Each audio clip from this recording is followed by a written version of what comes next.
MC. ராஜா சமூக நீதி விடுதியில் நேற்று முதலமைச்சர் திடீர் ஆய்வு மேற்கொண்ட நிலையில் அவரிடம் அங்கிருக்கக்கூடிய மாணவர்கள் பல்வேறு குறைகளை தெரிவித்திருந்தனர். இந்நிலையில் மாணவர்கள் தெரிவித்த அனைத்து புகார்களுக்கும் உடனடியாக நடவடிக்கை எடுக்க சமூக நீதித்துறைக்கு உத்தரவு பிறப்பிக்கப்பட்டுள்ளதை அண்மை செய்தியாக பார்த்துக் கொண்டிருக்கின்றோம். கூடுதல் விவரங்களை செய்தியாளர் நந்தினி வழங்க கேட்கலாம். நந்தினி, நேற்று முதலமைச்சர் திடீர் ஆய்வு மேற்கொண்ட நிலையில் இந்த புகார்கள் குறித்தாக உடனடியாக நடவடிக்கை எடுக்க வேண்டும் என்று சமூக நீதித்துறை உத்தரவு பிறப்பித்துள்ளது. கூடுதல் விவரங்கள். வணக்கம். எம்.சி. ராஜா விடுதியில் நேற்று முதலமைச்சர் ஆய்வு மேற்கொண்ட நிலையில் பல்வேறு அதிரடி நடவடிக்கைகள் மேற்கொள்ளப்பட்டிருக்கிறது. முதலமைச்சரிடம் மாணவர்கள் தெரிவித்த அனைத்து புகார்களுக்கும் உடனடியாக நடவடிக்கை எடுக்க சமூக நீதித்துறை சார்பில் உத்தரவு என்பது பிறப்பிக்கப்பட்டிருக்கிறது. சென்னை சைதாப்பேட்டையில் உள்ள எம்.சி. ராஜா சமூக நீதி விடுதியில் ஆய்வு மேற்கொண்ட முதலமைச்சரிடம் மாணவர்கள் சரமாரியாக புகார்களை தெரிவித்திருக்கிறார்கள். மாணவர்களின் புகார்களை அடுத்து பல்வேறு நடவடிக்கைகளை உடனடியாக மேற்கொள்ள வேண்டும் என முதலமைச்சரும் உத்தரவு பிறப்பித்திருக்கிறார்.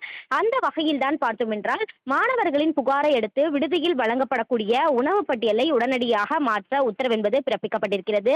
சிலிண்டர் தட்டுப்பாடு காரணமாக இட்லி, சப்பாத்தி நிறுத்தி வைக்கப்பட்டிருந்த நிலையில் அதனை மீண்டும் வழங்க உத்தரவிடப்பட்டிருக்கிறது.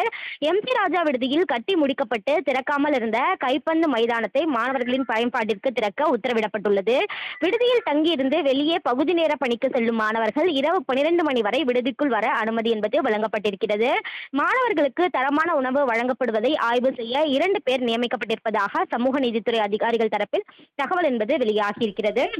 எம்.சி. ராஜா விடுதியில் முதலமைச்சர் நேற்று ஆய்வு மேற்கொண்ட நிலையில் இன்று பல்வேறு அதிரடி நடவடிக்கைகள் மேற்கொள்ளப்பட்டுள்ளது குறிப்பிடத்தக்கது. எம்.சி. ராஜா சமூக நீதி விடுதியில் நேற்று முதலமைச்சர் திடீர் ஆய்வு மேற்கொண்ட நிலையில் அவரிடம் அங்கிருக்கக்கூடிய மாணவர்கள் பல்வேறு குறைகளை தெரிவித்திருந்தனர். இந்நிலையில் மாணவர்கள் தெரிவித்த அனைத்து புகார்களுக்கும் உடனடியாக நடவடிக்கை எடுக்க சமூக நீதித்துறைக்கு உத்தரவு பிறப்பிக்கப்பட்டுள்ளதை அண்மை செய்தியாக பார்த்துக் கொண்டிருக்கின்றோம். கூடுதல் விவரங்களை செய்தியாளர் நந்தினி வழங்க கேட்கலாம். நந்தினி, நேற்று முதலமைச்சர் திடீர் ஆய்வு மேற்கொண்ட நிலையில் இந்த புகார்கள் குறித்தாக உடனடியாக நடவடிக்கை எடுக்க வேண்டும் என்று சமூக நீதித்துறை உத்தரவு பிறப்பித்துள்ளது. கூடுதல் விவரங்கள். வணக்கம். எம்.சி. ராஜா விடுதியில் நேற்று முதலமைச்சர் ஆய்வு மேற்கொண்ட நிலையில் பல்வேறு அதிரடி நடவடிக்கைகள் மேற்கொள்ளப்பட்டிருக்கிறது. முதலமைச்சரிடம் மாணவர்கள் தெரிவித்த அனைத்து புகார்களுக்கும் உடனடியாக நடவடிக்கை எடுக்க சமூக நீதித்துறை சார்பில் உத்தரவு என்பது பிறப்பிக்கப்பட்டிருக்கிறது. சென்னை சைதாப்பேட்டையில் உள்ள எம்.சி. ராஜா சமூக நீதி விடுதியில் ஆய்வு மேற்கொண்ட முதலமைச்சரிடம் மாணவர்கள் சரமாரியாக புகார்களை தெரிவித்திருக்கிறார்கள். மாணவர்களின் புகார்களை அடுத்து பல்வேறு நடவடிக்கைகளை உடனடியாக மேற்கொள்ள வேண்டும் என முதலமைச்சரும் உத்தரவு பிறப்பித்திருக்கிறார். அந்த வகையில்தான் பார்த்தோம் என்றால், மாணவர்களின் புகாரை அடுத்து விடுதியில் வழங்கப்படக்கூடிய உணவு பட்டியலை உடனடியாக மாற்ற உத்தரவு என்பது பிறப்பிக்கப்பட்டிருக்கிறது. சிலிண்டர் தட்டுப்பாடு காரணமாக இட்லி, சப்பாத்தி நிறுத்தி வைக்கப்பட்டிருந்த நிலையில் அதனை மீண்டும் வழங்க உத்தரவிடப்பட்டிருக்கிறது.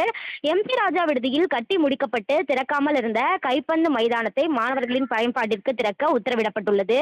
விடுதியில் தங்கியிருந்து வெளியே பகுதி நேர பணிக்கு செல்லும் மாணவர்கள் இரவு 12 மணி வரை விடுதிக்குள் வர அனுமதி என்பது வழங்கப்பட்டிருக்கிறது.